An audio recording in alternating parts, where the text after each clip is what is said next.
Assalamualaikum warahmatullahi wabarakatuh. Nama saya Nadia Tausatila dengan NIM 2210116049. Saya dari kelas Ekonomi Syariah kelas B. Saya akan mempresentasikan tentang 10 Principles of Economics and Thinking Like an Economist untuk memenuhi tugas mata kuliah pelajaran ekonomi mikro CP1.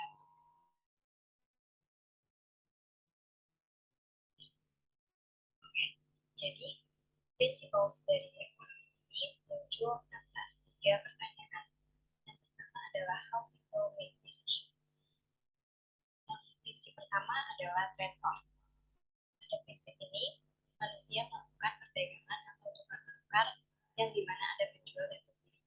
Artinya manusia membuat keputusan berdasarkan prinsip trade-off ketika memutuskan untuk menjual atau membeli suatu barang.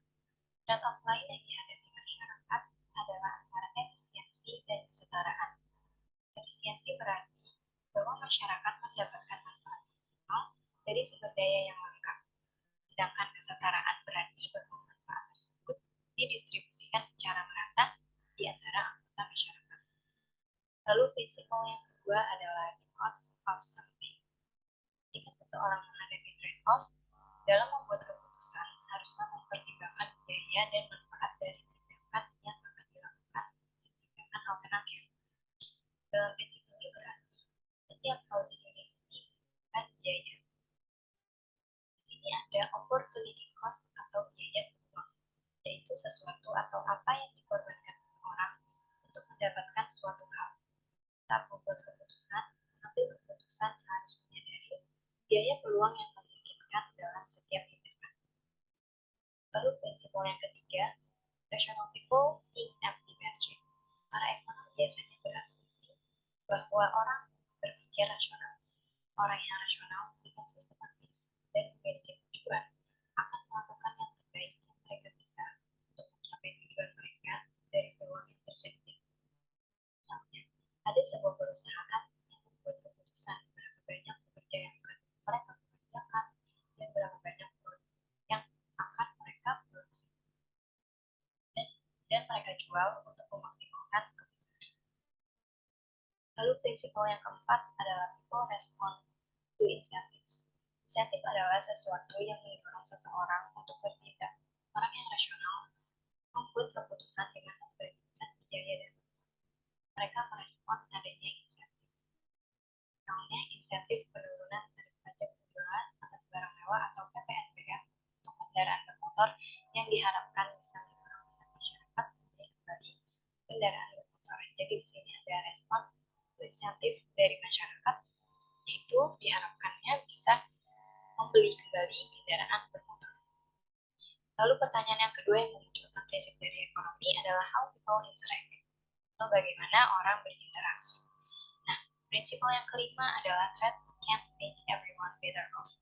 Dalam prinsip ini, manusia berinteraksi dengan saling melakukan pertukaran satu sama lain yang menghasilkan keuntungan dari setiap pihak. Contohnya petani dalam pekerjaan yang membutuhkan peralatan seperti traktor. Nah, hal ini membuat petani perlu melakukan trade-off dengan produsen motor yang dimana interaksi ini dapat membuat petani mendapatkan peralatan untuk produksinya dan produsen traktor mendapatkan keuntungan dari penjualan. Lalu prinsip yang keenam adalah markets are usually good way to organize economic activity. Artinya mekanisme pasar merupakan langkah yang baik dalam mengatur aktivitas ekonomi. Mekanisme pasar bebas biasanya akan lebih baik terhindar dari intervensi pemerintah agar berjalan dengan natural. Hal ini berkaitan dengan teori invisible hand oleh Adam Smith, yang artinya ada tangan tak terlihat yang mengatur aktivitas ekonomi sehingga terjadi keseimbangan atau equilibrium. Lalu prinsip yang ketujuh, governments can sometimes improve market outcomes. Tadi sudah disampaikan bahwa sebaiknya pemerintah itu tidak melakukan intervensi terhadap mekanisme pasar. Lalu di prinsip ini, pemerintah ini bisa sewaktu-waktu mengimprove market outcomes. Alasannya, kita membutuhkan pemerintah adalah dikarenakan invisible hand ini dapat invisible hand yang sebelumnya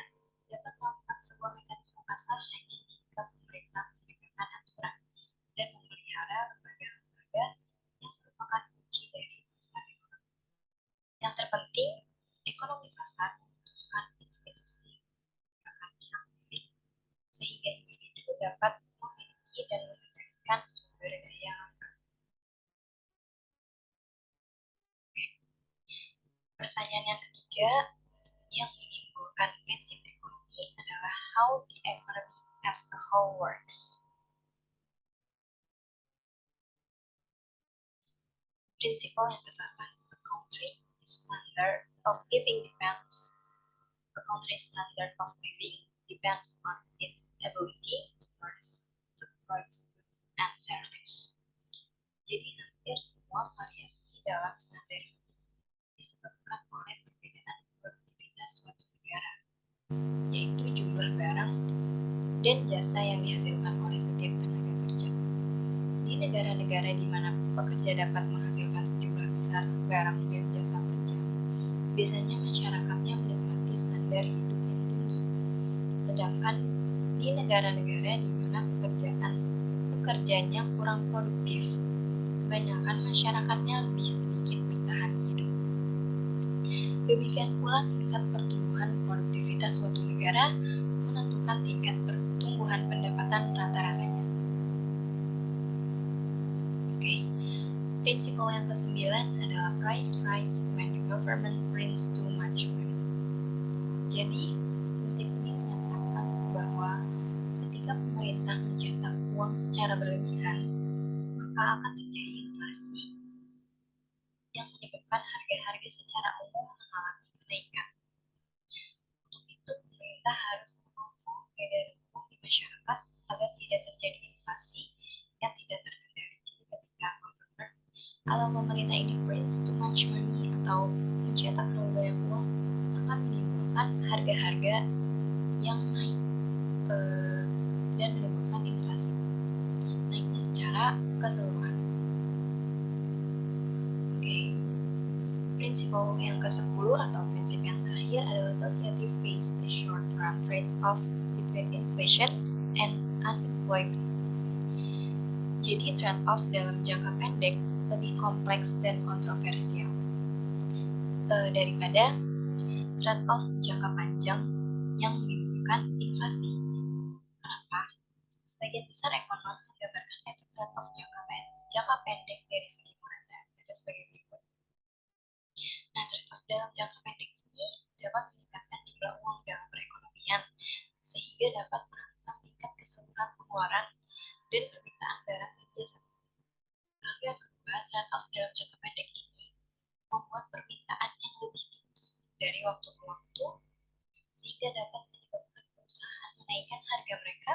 Sementara itu, hal itu juga mendorong mereka atau perusahaan ini untuk memperkerjakan lebih banyak pekerja dan menghasilkan jumlah barang dan jasa yang lebih besar. Lalu yang terakhir, trade-off dalam jangka pendek ini menimbulkan lebih banyak perekrutan yang berarti pengangguran lebih rendah.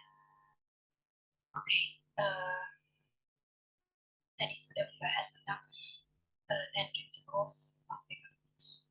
Selanjutnya saya akan membahas tentang thinking like an economist. Jadi di sini tentang bagaimana cara kita berpikir seperti layaknya ekonom. Jadi di sini yang pertama as a scientist atau kita sebagai ilmuwan, bagaimana kita berpikir sebagai ilmuwan.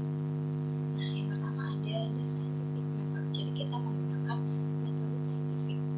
Seorang ekonom mampu menggunakan metode ilmiah untuk menjelaskan dan menganalisis fenomena ekonomi. Jadi kita menggunakan metode ilmiah ketika kita menganalisis suatu fenomena ekonomi.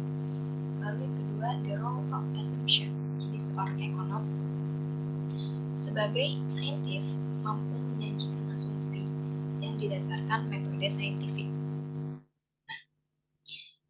Selanjutnya ada yang ketiga yaitu economic models. Jadi seorang ekonom sebagai saintis atau sebagai ilmuwan ini harus mampu membuat model ekonomi dan menjelaskan fenomena yang terjadi. Dan ekonomi ini diharapkan dapat memprediksi aktivitas ekonomi yang akan datang. Jika ini sebagai sebagai saintis, maka selanjutnya adalah sebagai policy advisor atau penasihat kebijakan. Nah, bagaimana ekonomi ini sebagai penasihat kebijakan? Yang pertama, positif versus negatif. Jadi seorang ekonomi dia dapat mampu memberikan nasihat-nasihat kepada pembuat kebijakan, baik secara positif, yaitu apa dan mengapa suatu fenomena terjadi, maupun secara negatif, yaitu bagaimana seharusnya aktivitas ekonomi terjadi. Lalu yang kedua, why economists advice is not always follow. Jadi kenapa saran dari ekonomi sebagai penasihat kebijakan tidak selalu diikuti. Nah, seringkali saran dari ekonomi ini diabaikan oleh pemangku kebijakan. Hal ini disebabkan adanya perbedaan pendapat oleh ekonom lainnya yang memberikan saran kepada pemangku kebijakan, sehingga memungkinkan pemangku kebijakan memilih saran dari ekonom lainnya. Jadi pemangku kebijakan mungkin saja memiliki dua atau penasihat kebijakan dan memilih salah satu saran tertentu, sehingga mengabaikan saran yang dianggap mengabaikan saran yang dianggap sesuai mungkin dari penasihat kebijakan. Oke, jadi itu semua presentasi saya. Kurang lebihnya mohon maaf. Wassalamualaikum